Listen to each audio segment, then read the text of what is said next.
Hey, how you guys are doing? This is the Knucklehead Podcast. I am King Mao. I'm with my co-host. Quan, how you doing, guys? Welcome back to the podcast. And we have a special guest. Go ahead and introduce yourself, sir. My name is Ariel Perez. I'm the pride of Tampa when it comes to professional boxing. I love it. I love it. Listen, this is an exclusive interview insight with the top 1% in their industry. We have the opportunity to be with the pride of Tampa. I got a question for you, man. What's up? So everyone knows right now you're for boxing. Yes, Let's talk about before boxing. What got you into that industry? Like what's that one thing? Because most people go back and be like, man, I remember when I was a kid, I used to beat up my little brother or beat up. What was yours? Oh, really? I always just like physical sports. I played football my whole life, and I was top 10% in the Nike Combine in high school.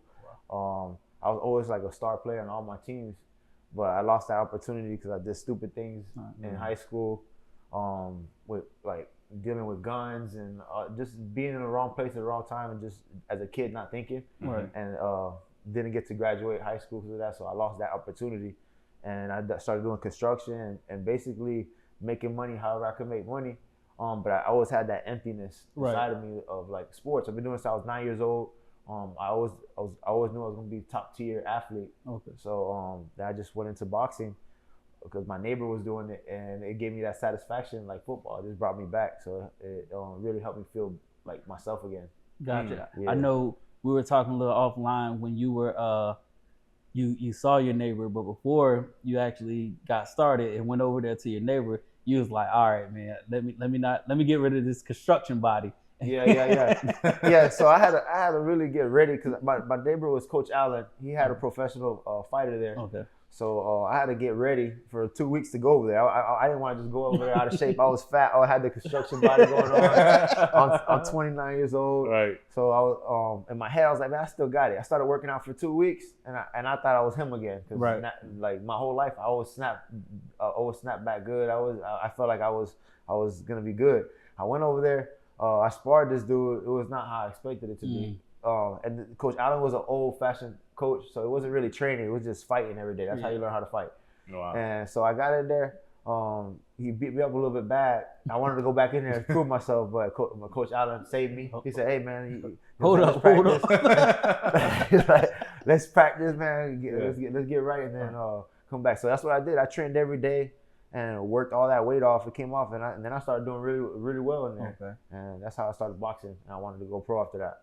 That's what's up. What's up. So you go pro, you jump into your first match. I already know you was a dog. I know you had that dog mentality. Yeah. In that first match, how did you feel? The first match, it was like I was super hyper. It looked like I was on something. I was just jumping around, moving around. I was super excited. I didn't even go up the steps. When they called my name, I jumped through the ropes. And they were like, everybody was like, "Man, what's up with this dude?" They're like, "Oh, he different." I was in there. I was wired up in there.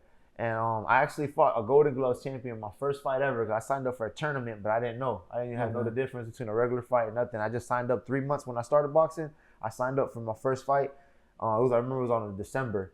And I just signed up. I went. We did it, and I did great. The dude was beating me up for 2 rounds. And in the last round, he was tired as hell because I was coming at him. Yeah. And I dropped him. And basically, I handled business on my first fight. And it was pretty. It gets somebody that was supposed to beat me. They try to set it up like that. Right. Yeah. He was like 10-0. That was my first fight. So what you're saying is that moment right there was like, okay, I can actually do this. I'm actually pretty good at this. No, that moment was like, dang, I got some work to do. Cause that boy was fast. He was hitting hard. Right. It was my first fight. I'm like, man, how many of those motherfuckers are out there? Right. You know what I'm saying? Right. So I got another question for you. So, you're in this world of boxing, and everybody says that the sport, sometimes, I hear a lot of times that the sport's dying. Guys aren't really trying to get in the ring and keep the integrity of the sport. What makes you different from the other boxers? I think I'm an exciting type of style. Mm-hmm. I bring the fight. Like we're not really. I'm not sitting there. We're not looking pretty. We're not. I come. We're gonna fight, and I'm gonna make you feel uncomfortable. And I got power to knock you out at any second, anytime. The fight can look boring, and all of a sudden, boom, go sleep. So I think that's entertaining too. So you never know. There's a lot of punches, boxers you see fight, and you almost know that ain't gonna be no knockout. Right. You just see it's a lot of punching and a lot of everything going, but you just kind of gets boring because it's just that. You know what I'm saying? With my fight, you have the opportunity to don't know what the heck you're gonna see, and it happens real quickly. Yeah. Because at light heavyweight, things change in just one punch the right way. Right. It changed the whole fight. Right. So that's what I feel like I bring to the table that a lot of fighters don't got. And I'm a dog.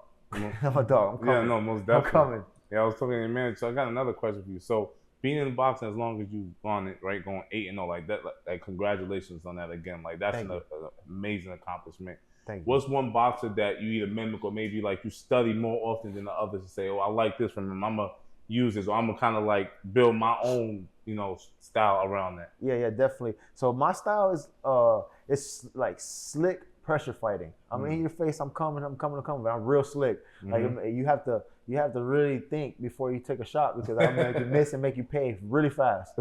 So that's why a lot of I'm coming. So one of the fighters that I look up to a lot is Canelo. His style matches my style a lot. All the pressure fighters, Better Be, he's just a little taller than me and stuff like that, but I take a lot of things from him. Yeah. And really a lot of the pressure fighters. And I do take some things off of the boxers like Mayweather and stuff like that. That's what makes me more of a slicker pressure fighter. Okay. I have a lot of slickness in me, but I still put a lot of pressure. So it's a little mix. A little mix of both. Yeah. Gotcha. So there's this thing out that I hear, Hulk. Yes. Tell me about it. Hulk, yeah. It actually happened at Signature Punch. There was this dude that came in there. His name was Hulk, but everybody was calling me Hulk when I was sparring. For like the whole week, we were sparring. People were like, man, you like the Hulk, but we just be hitting you, and you just there, and then you beat our ass. So this other dude came in. He played football too, and he was Hulk. And then they were like, no, everybody at the gym was like, no, you ain't Hulk, man. We got the real Hulk right here. And then we ended up sparring. And I didn't throw no punches. I stopped him in 3 rounds with throwing no punches. I let him throw all the punches. I just kept coming at him, and just burnt him out because he was trying to hit me and knock me off. And I'm in his face, mushing his punches, coming on, pushing him. And I'm like, come on, boom, letting him work, making him miss, making him like just frustrating him for like 2 rounds. And he's gassing out. The 3rd round, he's over here like breathing hard as hell. And then I just barely start hitting him. Bam, bam. And you see, he's like, all right, bro, all right, I'm done. No. And then I was like, fine, bro. He was like, and then everybody like, you see, I told you that's the Hulk. I was like, man, look, he could be the Hulk. He's the green Hulk. I'm the golden Hulk. There we go. That's where the golden Hulk came from. Love that story. All right, so I was reading, I was looking into, and then we talked about it earlier where your opponent's there, but you look beyond it, like your family, your future, your legacy, those things. What put you in that mindset? Because most people just look at the opponent. You look beyond them. Yeah, because the opponent, never have problems with the opponent. Like I like most of the time I like the opponents. They like the same things I like. We both like to fight, but when you come into this sport, this is for my future. You're in front of my future. So I don't see him. I'm coming in there to take what's mine.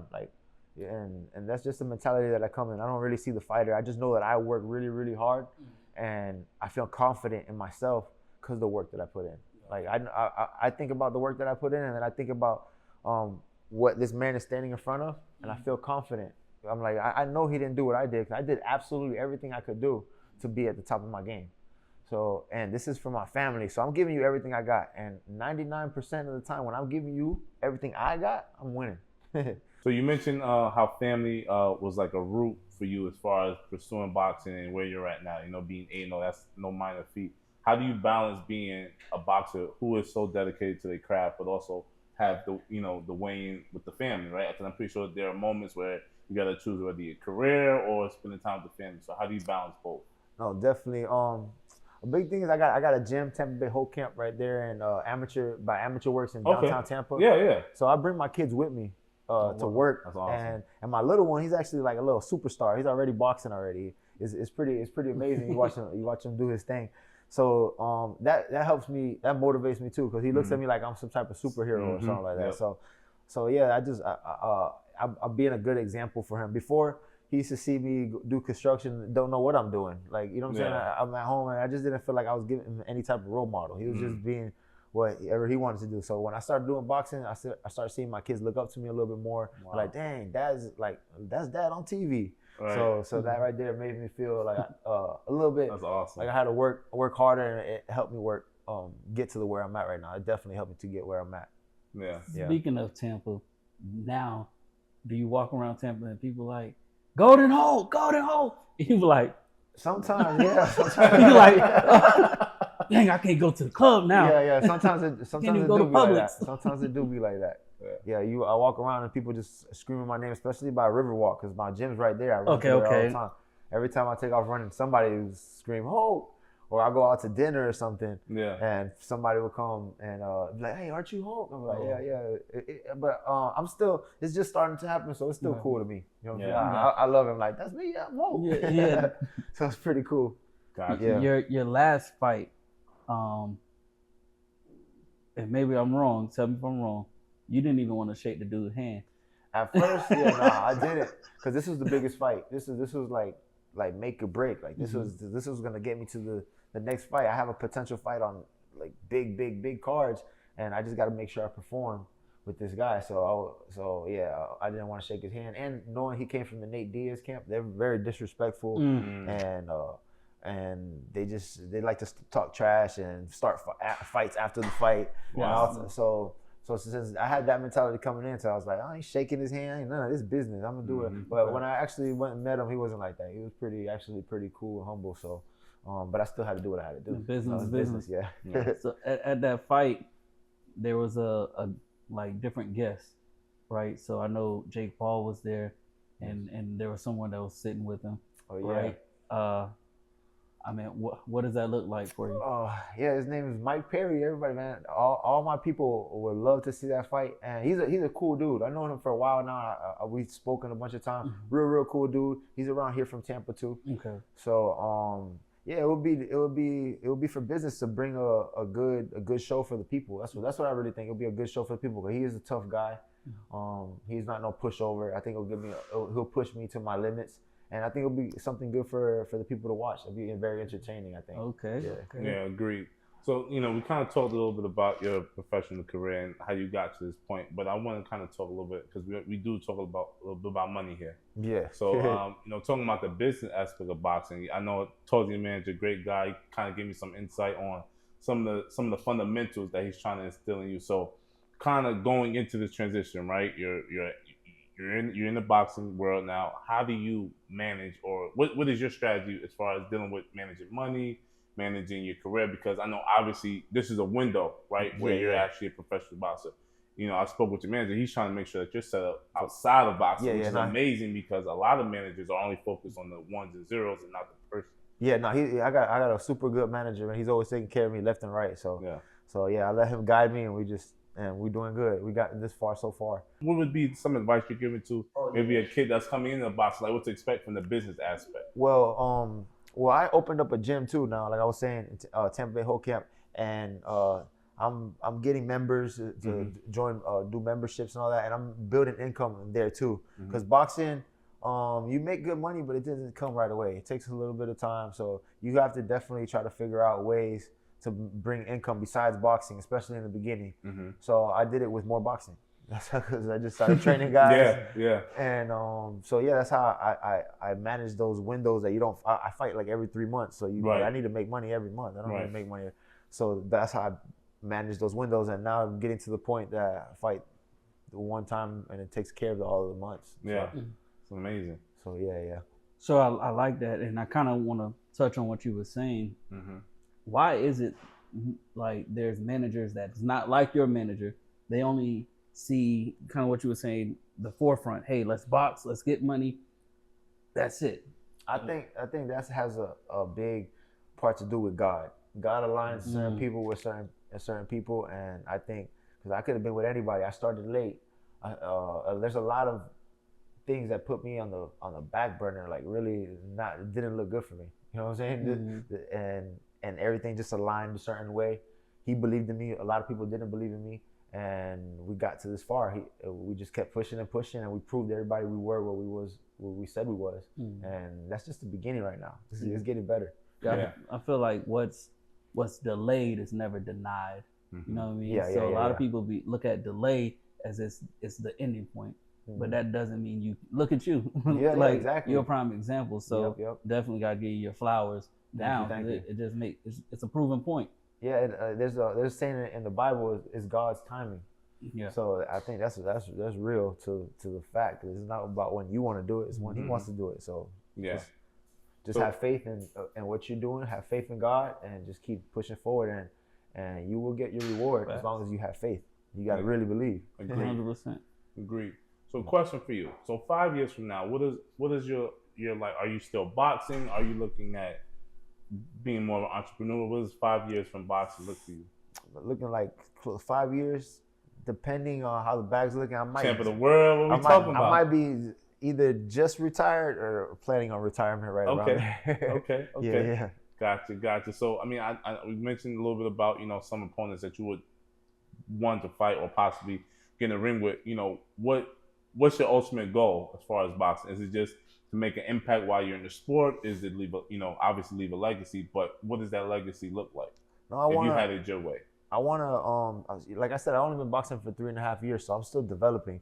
So I want to get the right fights for me. Yeah. To grow and learn more and fight for a world title. I've gotten this good this fast. I have all the faith in my mind. Yeah. That I'm gonna be one of the best, and I think I'm gonna do it in a couple more years. In a couple more years, anybody in my weight class are gonna understand that this is different than all the other people. Yeah. So that's what I think. I want a world title. I love that. Yeah, I want to be there celebrating with you, man. I was about to say, so when you're in Vegas, just don't forget about us. Everybody want to go to Vegas. Even I do too. I can't wait. Isn't it in the MGM? Is it the MGM? Yeah, MGM. Yeah, just put me in the. Hey, Yeah. I'll give you water. I got you. Yeah, that's dope. So I was looking the past since 2023. Up until now, like every quarter, there's a fight. Do you feel, or would you recommend that for other fighters? I know with you had a goal. You had a goal, but I mean, I think 3 months are separated between every fight is like the perfect time, because that's enough time for you to get a lot better than your last fight, and you're constantly fighting pretty much. You're always getting ready for a fight, so it keeps you good in the best shape that you could be. Keeps you active. Keeps your nerves get a little bit better, because if you fight every 6 months, every time you go fight, that's like almost like a new feeling again. When you're fighting every 3 months, like every time you go in there, it's like, oh, I just did this 3 months ago. All the feelings, you just went through all those feelings, so it's almost like you're dealing with the pressure a little bit better every single time, so you're able to perform better. That's a big thing. A lot of fighters are great fighters, but they can't do it under the lights and on TV. They can't do it, and that's because all the stress that comes with it. A lot of people don't see that. Like, you can be a phenomenal boxer, but can't do it in front of a crowd. Right. And so that's what I'm working on right now, and I'm doing great. But I'm a lot better than what I've shown so far. And I know that, and my team knows that.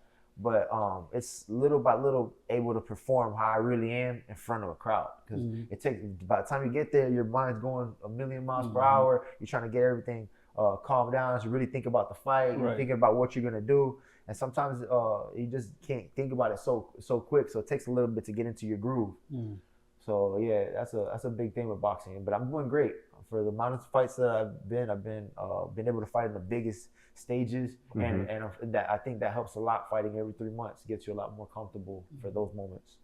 So, man, you're a super humble dude, man. I love your energy. One thing that really impresses me is this 8-0. I mean, I keep talking about, but that's like impressive. Yeah. So, in that pursuit to get an 8-0, obviously, we want to see you do 10-0. Whatever, however long you want to keep the streak, it's really up to you. Yeah. What was one of those fights that was maybe the hardest? Because I know all 8 may not have been easy. It might have been 1 or 2 where you like, man, I'm gonna get through this one. I think the hardest fights is when that saying "me versus me" is so true. Like the hardest fight wasn't because the fighter was hard. It was because I didn't prepare myself right. I didn't train right.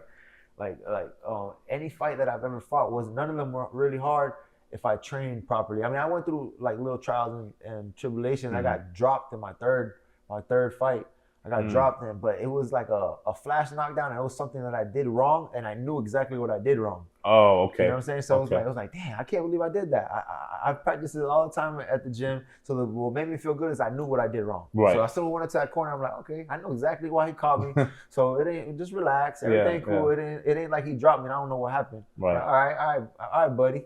Right. So I came right back in there. I dropped him and we stopped him. We got the knockout and we won the fight. So yeah, it's just basically just knowing what's going on in there helps a lot. Emotional intelligence really plays a huge part as a boxer. Like because just listening to you, there are some people that would have just been like, damn, like he knocked me down. And they would have just given up. Like you really that reset they would talk. So that reset really played a huge part. Yeah, it did. And then just me keep training and just knowing and then fighting in front of the crowd and getting more and more comfortable with it. Those little things that I didn't think about it, that I made that mistake, won't happen when the more comfortable. That happens because I'm not that comfortable fighting in front of the crowd at that moment. That was only my third fight. So I'm not thinking all the way there. So I do stupid things that I'm just not thinking. But once you start getting more accustomed to the crowd, more accustomed to everything, you get in there and you're able to think. You're able to use your brain. Yeah. So that's the first couple fights is hard to use your brain. That's what it is. I could fight, have natural ability, but it's hard to actually think in there. It's not like training. On training, I think the whole time. Right. Over here, your first freaking couple rounds, you're like, whoa, I'm on TV. Right. How do I look? Like you're thinking a lot of things. You're like, so yeah, that's a part of what's making me a lot better is I'm fighting so consistently. I'm able to I'm thinking more and more faster when I get into the fights. So I'm excited because every fight you can see it jump like incredibly, like by a lot. The growth, the growth is crazy, is like by a lot. But it's because of this. It's just because I keep fighting, so I'm getting more and more comfortable. So I'm able to show my real talent little by little. Every fight comes, I'm able to show more and more of me. Wow. Okay. I love that. Real quick, if you're loving this so far, go ahead and like, comment, and subscribe because you gotta stay tuned. We got more. But I had to let y'all know that real quick. Yes, sir. I had to let y'all know. Throw that plug in. I had to. Go ahead, man. So, I mean, I always wanted to ask a fighter this question too. You know, a lot of times, whether you see it in the movie or when you hear these interviews, they go into this zone when they're in that ring. So, has that ever happened when you had that moment where, like, you just, like, everything is black? Like, you don't hear the crowd, you don't hear what's going on, it's just you and your opponent, or maybe it's just you and you. And, you know, describe that moment. No, it does feel, it kind of feels like Fight Night, the video game. I swear it does. Wow. You get in there, you're in there, it feels like just like Fight Night. Almost everything gets a little bit more quiet. You just focus, you and the fighter. Yeah. He's throwing the jabs, and then the beginning is like, you get like, when I first started, you get a little bit more tired in the beginning. It's almost like you got to get to that second wind. Yeah. In the beginning, because all the nerves, everything's going. So you're going through all the motions you're doing. You're like, kind of getting out of breath quick, and then it just passes. Doof. As soon as it passes, is the best feeling ever because now you're into like that just drive mode. You're just driving. You're in the zone. It's like now you're thinking a little bit better. Now you're able to use all your skills that you have. But to get to that second wind, sometimes takes longer than other times depending on how you react to the crowd and everything. So that's what I was coming at with the other thing we was talking about. So yeah, makes sense. So Jake Paul, do you feel because a lot of people say boxing has died. Yeah. Until Jake Paul came out and started boxing, do you feel he brought it back? He brought the energy back. He brought the viewership back into boxing. He definitely brought some emotion into boxing for sure. Yeah. No, I think he did his thing. I give him a lot of props for that. He definitely brought boxing and women's boxing. He turned women's boxing up. Yeah. So there's a girl in Puerto Rico, right? Yeah. Amanda Serrano, that's his fighter. He's making women getting paid like men, and they should because they work hard just like us. Right. So it's pretty cool, and he's fixed a lot of people's lives on this boxing thing. You know, so because boxing for a lot of years was taken advantage. They put you to work super hard, and they don't pay you nothing. You're over there risking your life. You know, so no, Jake Paul definitely is a great asset to boxing. I love it. Do you feel that you can give Quan What I got to do with this? A body shot. Do you think you can take it? Take me out. Don't Give me a body shot. Take me out. Don't do Listen, it. you gotta get some time. Man, he trying to throw me in the ring already. This guy's terrible, man. Nah, you can take it. This show gonna be the Malcolm podcast moving forward because they gonna be the more. I'm gonna be the knucklehead flat on my ass. Talking about. But to that point, this guy's crazy. Well, I definitely want to give a shout out to you, man, because we've watched your career, with our team and doing the research, and like I think what you guys are doing, bringing that love back to Tampa too. And it's so funny because we interviewed another friend of ours of the show, and he's from Tampa too. It's something about that Tampa love. Like everyone that's from Tampa that makes something themselves, they always come back and show, the city love and love on the city, man. So I commend you for keeping your roots here, because a lot of people in your position, you making money, you on the road, you following your passion, but just get up and leave. But fact that you came back, opened up your gym, says a lot about your character, and I think people should know that. No, yeah, definitely, man. I love Tampa. I was born and raised here, and I got to fight in the Amalie Arena. That was like a dream come true. Wow. It was a big moment in my life. Yeah. That I remember forever. It's something that I can never forget. It's like a core memory. So that's pretty dope. And I love my city, and I love to represent my city. So. If anybody can fight for their city, I'm happy that it's me. Yeah, right. Pride of Tampa. Yeah, the pride of Tampa. I love that. So everyone, make sure you lock in. Where can they connect with you? Because I know there's a lot of kids that want to box. There's a lot of adults that want to get back into sparring. How can they connect to the gym? Like, what does that look like? They can reach me on Instagram at Golden Hope. I think just Golden Hope Perez. That's it. Okay. On Instagram, and they can just hit me up on there, and I'll get back to them. Gotcha. Okay. So for that little kid out there that's watching this, because our audience does range from ages, if they're looking to start their career as a boxer, it's a two-part question. The first part is, what do they need to do from the preparing themselves to get into this career? And then, what are 3 tips you think that's overlooked or underrated that's actually a huge part of becoming someone like yourself, where you 8-0 going on 10? Yeah, boxing, it's a tough sport. You got to really be mentally strong, and you just get comfortable, like doing uncomfortable things. The more uncomfortable you are, the better you're doing. So that's what you're looking for in boxing. Okay. If you can take the pressure and get through it, and then go look for some more pressure and get through it, and that's how you become a champion. That's how you become the best. Okay. It sucks because you're never comfortable, but Right. Hey, that's a sacrifice it takes to get to the top.